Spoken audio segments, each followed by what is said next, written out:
Bonjour, alors aujourd'hui je suis tombé sur un petit carton qui m'a rappelé beaucoup de souvenirs et je me suis dit que ça serait intéressant de vous présenter ça, même si c'est un objet qui sort un petit peu de l'ordinaire.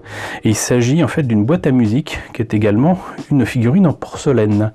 Alors évidemment avec une boîte pareille vous risquez pas de savoir ce qu'il en est, seuls les japonisants arriveront à lire ce qu'il y a écrit ici, mais reste que donc c'est un objet qui vient de loin, voilà c'est écrit là, qui vient de loin, qui vient du milieu des années 90. Pour ceux qui ne le sauraient pas, en fait, je fais partie des personnes qui ont largement œuvré et travaillé pour faire reconnaître le travail de Miyazaki, de Takahata et de bien d'autres avec le studio Ghibli, et ce dès le début des années 90. Et avec la sortie de Porco Rosso en France, la société qui représentait les intérêts de Tokuma, qui était donc le producteur du studio Ghibli à l'époque, avait signé un contrat pour les droits de Porco Rosso et de Totoro avec Canal+.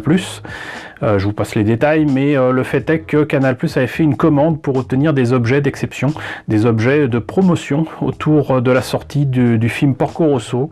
Et même si donc le film n'a pas fait d'entrée, le fait est que Canal+ a vraiment mis les petits plats dans les grands pour tenter de faire connaître l'œuvre de Miyazaki. Le problème, c'est que tout d'un coup, Canal+ a retourné sa veste et a dit à Ucor que non, ça les intéressait plus finalement d'avoir ces objets, et Ucor les avait sur les bras, et donc ils m'ont demandé très gentiment si je pouvais les aider, et j'ai tout simplement proposé de les vendre par le biais d'Animeland, qui était encore alors fanzine, et ça a pas mal marché, ils sont rentrés plus ou moins dans leurs frais, et tout le monde a pu obtenir de jolies petites boîtes à musique, dont moi. Voilà, donc là-dedans il y a une boîte à musique d'un quart de siècle de Porco Rosso, alias Marco Pago. Voilà, et je pense que c'est un objet que vous verrez pas souvent, qui est une véritable figurine en porcelaine et qui fait en plus boîte à musique. Alors je vais me rapprocher un petit peu, un tout petit peu, hein. Et donc vous voyez là, vous faites ça.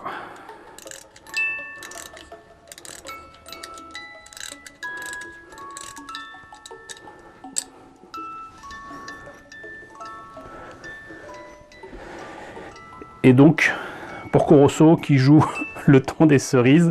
Alors, c'est une chanson qui est plutôt interprétée par Gina dans le film. Cette chanson est aussi lourde de signification, puisque, comme vous le savez, c'est une chanson qui date de la seconde moitié du 19e siècle, qui est liée au communard, à la commune. Et donc c'est plus une chanson révolutionnaire, on va dire, qu'une jolie petite chanson pour parler des cerises, de quoi, j'en sais rien, mais donc voilà, c'est pas innocent comme choix de chanson, et c'est assez amusant de constater aussi que du coup c'est une chanson qui est chantée en français aussi bien dans la version japonaise que dans la version française. À un moment ça a été changé, et puis après ils ont remis la voix de la chanteuse japonaise qui avait chanté en français pour Porco Rosso, mais donc le fait est que donc c'est une chanson, Le temps des cerises, qui date de 1866 si je me rappelle bien, qui n'est pas du tout innocente en termes de choix. Et donc, sinon, qu'est-ce que donne cette figurine en porcelaine?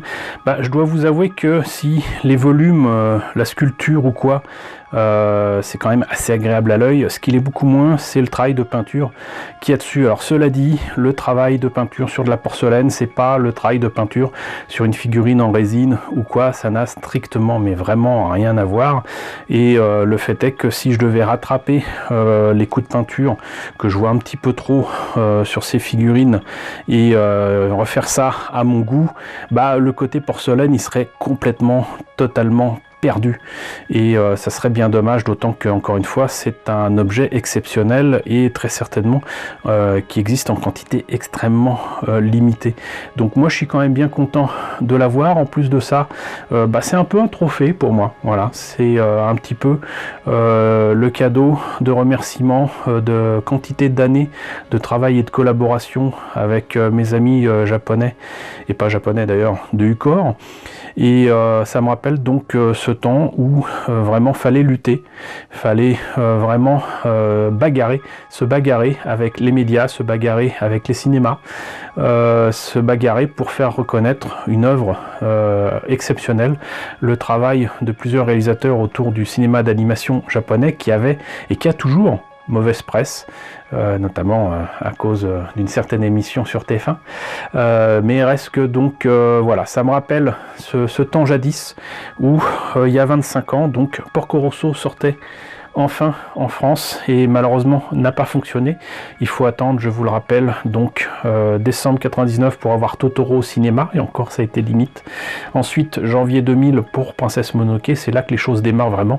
Malheureusement pas avec Canal+, mais avec Disney, avec Gaumont Buena Vista, et ça encore c'est toute une autre histoire, et c'était déjà il y a 20 ans. Voilà, donc bah écoutez, je suis très content de vous avoir présenté cette figurine, cet objet exceptionnel. J'espère que cette présentation vous a intéressé. Au cas où vous ne connaîtriez pas Porco Rosso, eh ben vous pouvez toujours vous rattraper, surtout en ce moment, avec donc le visionnage de ce film sur Netflix. Voilà, que ce soit en français ou en japonais, vous regretterez pas. Il y a de grands noms du doublage qui ont bossé dessus. C'est d'ailleurs l'un des premiers travaux qui a été fait par mon ami Jean-Marc Pantier, qui avait choisi justement des voix françaises connues pour ce film. Donc voilà, n'hésitez pas à aller voir le film sur Netflix. En tout cas, j'espère que ça vous a intéressé. N'hésitez pas à me dire ce qu'il en est dans la section commentaires. N'hésitez pas à liker, n'hésitez pas à partager, n'hésitez pas à vous abonner si ce n'est pas déjà le cas. Coucou aux nombreux abonnés qui nous ont rejoints ces derniers temps, bienvenue ici. Coucou aux grands anciens qui me suivent depuis plus de 4 ans. Merci à tous de votre fidélité, merci à tous de votre soutien sur Tipeee et sur Paypal. Surtout prenez soin de vous, restez chez vous. Je vous laisse avec la liste des contributeurs de la chaîne et je vous dis à très bientôt pour la présentation, j'espère, d'un nouvel objet Ghibli.